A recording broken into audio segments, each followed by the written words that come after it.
Joy105.com. Bernadette has been in Atlanta. She was a part of something huge. It's huge. It's not talked about often in society. You know, I won't even stereotype. It's not talked about often in society. And the promos and props that we see that go across, they minimize this, but it's a major issue in certain communities, and African American community being one. I really want her to elaborate because it's her vision, it's her project, it's her experience. So Bernadette, please share what just happened at the Rialto Theater here in Atlanta. Okay, I gave a gala called Remembering the Good Times on Alzheimer's Foundation. Wow. My mom passed with Alzheimer's in 2011. I was her caregiver for 8 years.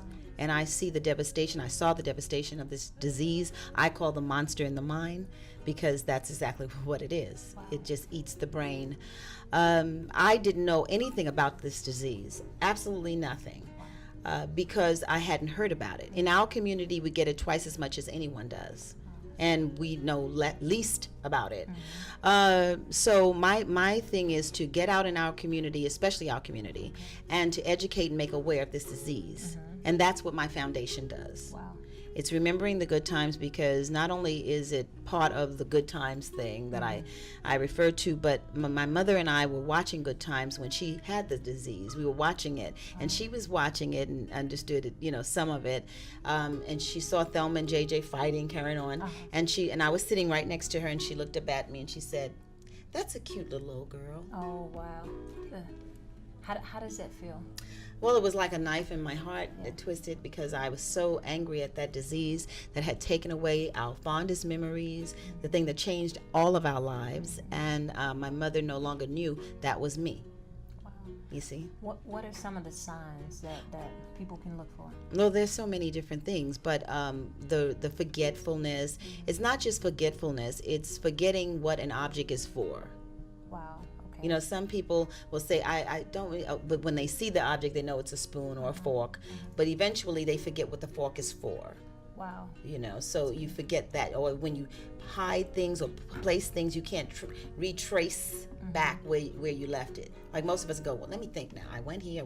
They can't do that. Wow. Yeah. That's so it's a really horrible disease, and you know, it just fades. You fade away. Least and least your personality is shown, and it's, oh my God. Wow. And your mom has been passed how many years? 2 years now. 2 years. Yeah. It's one of those things, you know, I literally just shared this with a friend, and she lost both her parents at a young age, and I was saying to her, I said, you know, I guess I just haven't matured to that place yet that I can even comprehend life without my mom. Right. It is a maturing. I was a little girl until October 6, 2011. The moment my mother passed is when I grew up. Wow. The moment she passed is when I said, I'm on my own. Because you're truly on your own when your mom or your dad, you know. And mine came later in life, but some people lose their parents early. Some people don't grow up with their parents. So I can imagine what it was like for them. And a lot of those people grow up very soon. They grow up early, you know, but you do grow up. Joy105.com